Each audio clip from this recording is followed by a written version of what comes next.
Welcome. In front of me I have XLYNE QIN XW Prime 2, and I'm gonna show you how to force the restart on this device.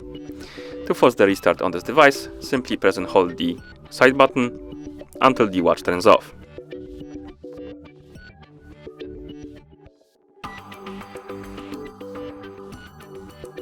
And as you can see, the screen went black and the watch is turned off now. And now we can turn it back on by pressing and holding the side button again.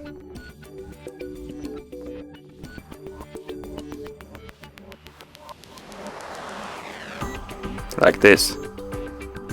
And that's how you force the restart on this device. Thank you for watching.